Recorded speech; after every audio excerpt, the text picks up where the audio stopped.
60টি বর্জনীয়র 1 number, বিলম্বে ইফতার করবেন না কখনো। 1 নাম্বার, দেরি করে ইফতার করা নিষিদ্ধ। ইহুদিরা দেরি করে ইফতার করে।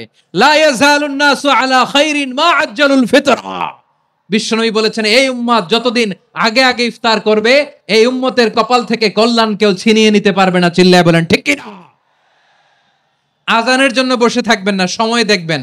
স্থানীয় সময় যখন সূর্যাস্ত হওয়া মাত্রই বিসমিল্লাহ, খেজুর খেয়ে ফেলবো। পারবেন তো? 2 নাম্বার, রমাদানের পবিত্রতা বজায় রাখবো। কোনো তর্ক বিতর্ক অশ্লীলতায় আমরা জড়াবো না, ঝগড়া করবো না, সরাসরিও না, ফেসবুকেও না। করবেন? কেউ গালি দিলে বলবেন ইন্নিমরুউন সায়েম, আমি রোজাদার। আল্লাহর হাবিব শিখিয়েছেন, কেউ যদি তোমার গালি দেয়, কটু কথা বলে, অশ্লীল কথা বলে, রমজানে তুমিও বলতে পারবে না। তুমি বলতে পারবা ইন্নিমরুউন সায়েম, আমি রোজাদার।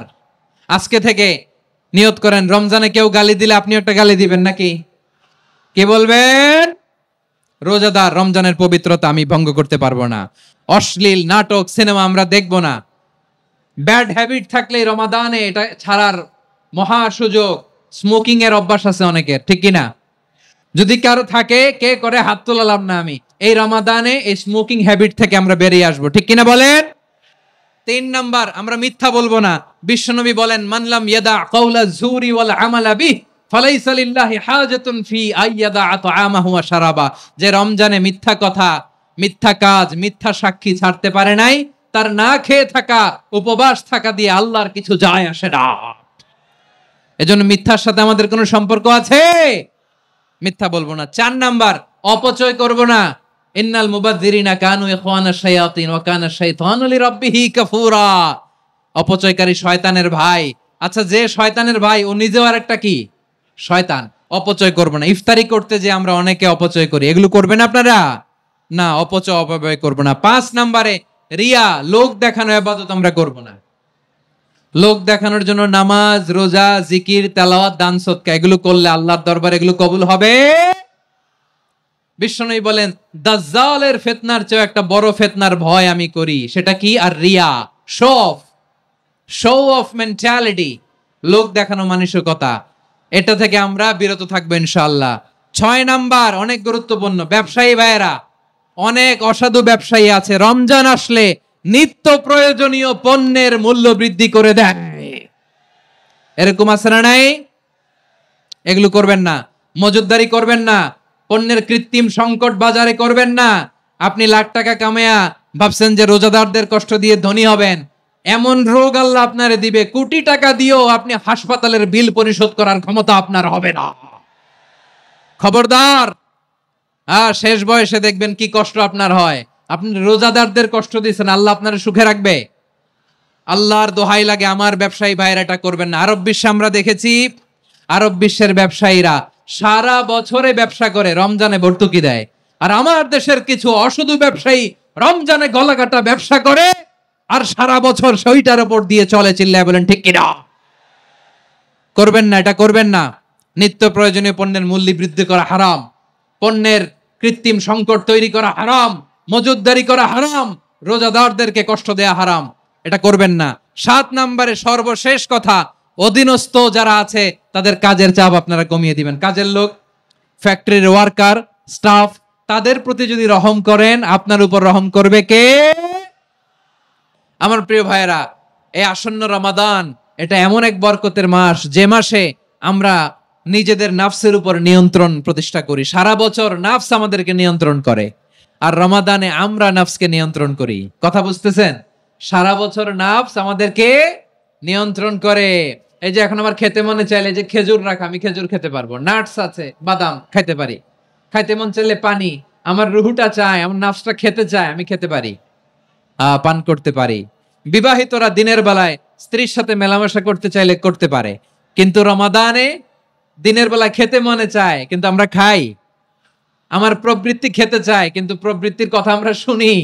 তৃষ্ণায় গলা ফেটে যায়, গলার ছাতি ফেটে যায়, কিন্তু এক ঢোক পানি কি আমরা গিলি? বিবাহিতরা দিনের বেলা স্ত্রীর সাথে কি মেলামেশায় যায়? না। তার মানে সারা বছর নফস আমাদেরকে নিয়ন্ত্রণ করে, আর রমাদানে নফসের উপর আমরা নিয়ন্ত্রণ প্রতিষ্ঠা করি। নফসের লাগাম আমরা রমাদানে টেনে ধরে। চিল্লায় বলেন ঠিক কিনা? এজন্য আমার প্রিয় ভাইয়েরা, নফসের উপর নিয়ন্ত্রণ নিতে চাইলে রমাদানের রোজার কোনো বিকল্প নাই। এটা এমন মাস যে মাসের ফজিলতেরও কোনো শেষ নাই। এই মাসকে বলা হয় দ্য মান্থ অফ হোপ। এটা আশা জাগানিয়া মাস। রমজানের কথা শুনলে আশা জাগে না হৃদয়ে?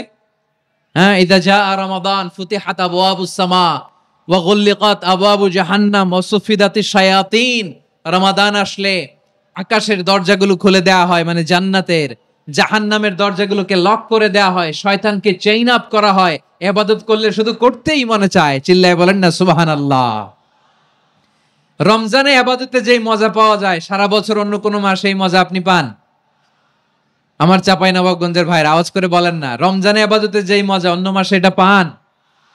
কারণ রমজানে ইবাদত করলে সওয়াবও বেশি, ইবাদতের একটা পরিবেশ থাকে, ঠিক কিনা বলেন? অন্য মাসে ইবাদত করলে এর সওয়াব পাওয়া যায় গাণিতিক হারে, রমজানে ইবাদত করলে সওয়াব বাড়তে থাকে জ্যামিতিক হারে। সুবহানাল্লাহ কইবেন না? অন্য মাসে সওয়াব বাড়ে গাণিতিক হারে, রমাদানে ইবাদত করলে সওয়াব বাড়ে কিভাবে জ্যামিতিক হারে বাড়ে দেখেন। রমাদানে একটা নফল করলে ফরজের সমান সওয়াব, একটা ফরজ করলে 70 থেকে 700 গুণ সওয়াব, রমজানে উমরা করলে হজের সমান সওয়াব।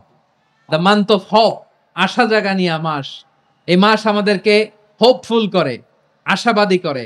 রমাদান যেমনি দ্য মান্থ অফ হোপ, আশা জাগানিয়া মাস, এট দ্য সেম টাইম এই রমাদান হচ্ছে মান্থ অফ ওয়ার্নিং, একটা ওয়ার্নিং এর মাস। নবী যেমনি আশা জাগাইছে আবার ওয়ার্নিং দিয়েও গেছে, খবরদার। ওয়ার্নিংটা কেমন? আল্লাহর হাবিব সাল্লাল্লাহু আলাইহি ওয়াসাল্লাম মসজিদে নববীর ভেতরে হঠাৎ তিনি মসজিদে নববীর মিম্বারে পা রেখে বললেন আমিন। দ্বিতীয় ধাপে পা রেখে বললেন আমিন, তৃতীয় ধাপে পা রেখে বললেন আমিন। সাহাবারা অবাক হয়ে বললেন ইয়া রাসূলুল্লাহ, ইয়া হাবিবাল্লাহ, 3 বার শুধু আমিন আমিন পড়লেন, কেন পড়লেন আমরা কিছু জানি না, আমাদেরকে জানিয়ে দেন কেন আপনি 3 বার আমিন বললেন। রাহমাতাল লিল আলামিন আল্লাহর হাবিব বললেন, ও আমার প্রাণের সাহাবীরা, আমি যখন মসজিদে নববীর মিম্বারের প্রথম ধাপে পা রেখেছি, সাইয়েদনা জিবরিল এসে আমাকে বলেছে, ও নবী, আপনার নাম শুনে যে ব্যক্তি আপনার উপর দুরূদ পড়ে না তার ধ্বংস। আপনি বলেন আমিন। আমি বলেছি আমিন। দ্বিতীয় ধাপে পা রাখার পর সাইয়েদনা জিবরিল বললেন, ইয়া রাসূলুল্লাহ, মাতা পিতাকে বার্ধক্য অবস্থায় পেয়ে তাদের সেবা করে, তাদের সাথে সদাচরণ করে যে সন্তান জান্নাত কামাতে পারলো না তার জন্য ধ্বংস। আপনি বলেন আমিন। আমি বলেছি আমিন। আবার মিম্বারের তৃতীয় ধাপে ঠিক যখনই আমি পা রাখলাম, সাইয়েদনা জিবরাইল বললেন, নবী, রমজান মাস পাওয়ার পরে এই মাসে ইবাদত করে যে ব্যক্তি নিজের গুনাহ মাফ করাতে পারলো না তার জন্য ধ্বংস। আপনি আওয়াজ করে পড়েন আমিন। কত বড় ধমক, কত বড় ওয়ার্নিং দেখছেন। যে রমাদান পেয়েছে কিন্তু রমাদানের ইবাদত করার মধ্য দিয়ে সে নিজেকে জাহান্নাম থেকে মুক্ত বানাতে পারলো না, তার উপর আল্লাহ লানত, তার জন্য ধ্বংস। সাইয়েদনা জিবরাইল বলেছেন আমিন, স্বয়ং বিশ্বনবীও বলেছেন আমিন। আওয়াজ করে পড়েন নাউযুবিল্লাহ। তাহলে রমজান আসবে আর আমরা নিজেদেরকে জাহান্নামীদের লিস্ট থেকে নাম কাটিয়ে জান্নাতীদের লিস্টে উঠাতে পারবো না। এর চেয়ে বড় হতভাগা কি আর কেউ থাকতে পারে? তাহলে রমাদানের এই রহমত, বরকত, মাগফিরাত, ফজিলত আমাদের কামাই করার দরকার আছে না নাই?